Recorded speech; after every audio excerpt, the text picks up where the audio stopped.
So welcome to our India study guide tutorial. Please make sure you have your study guide open on another tab, or you have a notebook so you can write down some of these answers, or the piece of paper, whatever you got. So let's start with number one. How are societies and civilizations in the Himalayas and Hindu Kush mountains negatively impacted by geography? Ancient India's climate has affected the civilizations in the Himalayas and Hindu Kush negatively because the Himalayas block off India from the surrounding area, leaving only a few passes to enter. It also creates these monsoon winds that create dry conditions in the wintertime and monsoon winds in the summertime. And then we also have to worry about earthquakes in the region. How have the Bay of Bengal and Arabian Sea impacted India's economy? The Bay of Bengal and Arabian Sea gave them trade routes to places like China and other parts of Southeast Asia. And of course, they could travel to places like Mesopotamia and Egypt as well. Compare the Ganga and the Indus rivers to the Tigris and Euphrates. So both civilizations had rivers that would flood and create fertile soil and provide the people with fertile soil for planting, plus trade routes, fresh water for their animals and plants, and for their people. Why is India described as a subcontinent? Well, India is once considered to be its own landmass, and over millions of years, it crashed into China, into Asia, creating the Himalaya and Hindu Kush mountains. And those mountains separate, and the bodies of water separate India from the rest of Asia. How have the mountains and oceans surrounding South Asia impacted India positively and negatively? The mountains and oceans in India impacted India positively because both of them isolated the people who settled there and protected them from invaders. And the water was a natural source and was good for agriculture, and the Hindu Kush mountains had gems and other resources that Mohenjo-Daro and Harappa used for trade. Negatively, that isolation actually slowed down trade and cultural diffusion. Negatively, little rain falls in the winter months, and the summer monsoons bring heavy winds and rains that cause flooding. Also, farmers rely on the monsoon rains for farming, and late monsoons, which can be sometimes unpredictable, can destroy their crops. And again, isolation can hinder cultural diffusion. How did the location of early farming settlements in ancient India compare to those in Mesopotamia and Egypt? So archaeologists believe the government of Harappa. Okay, this question doesn't seem to go with this. I apologize. The location of early farming settlements in ancient India, they're all on in river valleys with access to fresh water and fertile soil. So sorry about that. Why is Mohenjo-Daro described as one of the most advanced ancient cities? There were government and religious buildings in the center, as well as a large pool. In the lower city, there were homes with courtyards and indoor bathrooms. The city was built on a grid, indicating that the city was carefully planned. The residents had advanced knowledge of math, especially with place value and geometry. How is Mohenjo-Daro similar to downtown Charlotte? Both cities have a downtown, rather uptown in Charlotte, and the government centers and religious buildings are located in that city center, and then the outer sections have housing. Both have small homes and large, luxurious homes, indicating the class system. What evidence is there that Mohenjo-Daro has a social class? As I just indicated, the size of their homes varied. So Mohenjo-Daro had social structure that lower city used for people with small one-room houses, and large multiple-story dwellings with courtyards and indoor bathrooms suggests that not everybody had the same income. How did geography of Mohenjo-Daro impact the society negatively? The people of the Indus River Valley civilization were isolated from civilizations because of the mountains. Sometimes the monsoons would arrive late and destroy their crops. Also, India is prone to earthquakes. They're very destructive because they always had to worry about the river flowing, overflowing its banks and flooding them as well. How did trade benefit Mohenjo-Daro? Trade benefited them because of the resources they didn't have. Trade, it gave them resources they didn't have.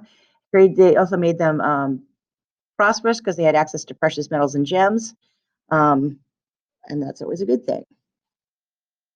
Why was the geography a factor in the advancement of the Indus Valley civilization? The geography allowed for farming, which created a stable food supply, leading to the rise. Harappa and Mohenjo-Daro The barrier created by the Hindu Kush and Himalayas protected them from invaders, allowing their civilization to thrive and develop. Again, when you're not worried about constantly being invaded and you have a stable food supply, you're able to do things like advance math and science. What evidence is there to substantiate the claim that the people of the Indus Valley were mathematically advanced? The cities were built on a grid, demonstrating knowledge of geometry, and they had used a place value system and the concept of zero. How did the people of the Indus Valley civilization impact the geography, leading to the demise? Again, they cut down all their trees, which is called desertification. Deforestation, and the deforestation led to desertification because the root systems dried up, letting the soil get all dried up. And when the floods came, it just washed it all away. And then when the winter months, they had no water, it literally turned into desert. They destroyed their own city, weakening them, and so they had to move away and left them weak for invasion. Ultimately, how is geography of the Indian subcontinent both beneficial and detrimental? The geography was great for farming, and you could actually farm further away from the rivers because of monsoons. However, winter had very little rainfall, and the monsoons would occasionally destroy the crops. Finally, the tectonic plates that create the subcontinent causes earthquakes, and the mountains separate India from the rest of Asia. How did the migration of the Aryans into India impact the society? The Aryans, whether we say they were invaders or they just moved there, they impacted their society by developing a new culture that included Sanskrit and Hinduism. How did religious beliefs impact the social structure in ancient India? Religious beliefs impacted social structure because of the Vedas. The belief from the Vedas created the caste system, a strict social hierarchy. Why do we call the caste system a hierarchy? Because it put people into a class. Classes are caste based on their jobs. The smallest group at the top enjoyed the most privilege, while the majority of the people at the bottom are the poorest and have fewer rights or privileges. How did the caste system impact their lives and role in society? It determined what job they did, where they lived, and what rights they had, and who they could marry. So everything about your life was determined by the caste system.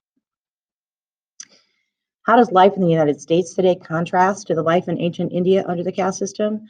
Although the United States has a class system, Americans are not bound to them. In other words, you just because your parents are a certain class, you can marry and get a job within any class that you choose. All children get to go to school, choose their occupation, and decide where to live and who to marry.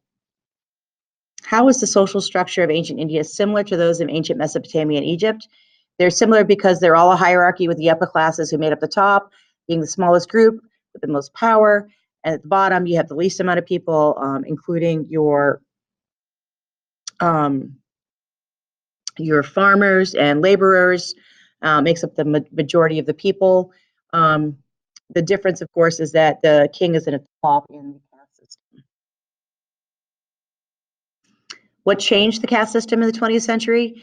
As India began to urbanize, people from different castes began to intermingle. Due to worldwide examination of human rights after World War II and due to the fight to end the caste system by Gandhi, it was made illegal to discriminate people against their caste in 1949. Sargon was to blank empire as blank was to the blank empire, as so-and-so was to the Mauryan Empire. Okay, so Sargon was to the Akkadians as Hammurabi was to the Babylonians, as Chandragupta Maurya and Ashoka were to the Mauryan Empire. How did Ashoka's quest to expand his empire impact his religious beliefs? The lethal war with Kalinga transformed the vengeful Emperor Ashoka into a stable, peaceful empire as he became a patron of Buddhism. Nevertheless, his patronage led to the expansion of Buddhism, the Mauryan Empire, and other kingdoms during his rule, and worldwide from about 250 BCE. How did his conversion impact the society of ancient India? It ushered in a time of peace and prosperity and helped to spread Buddhism.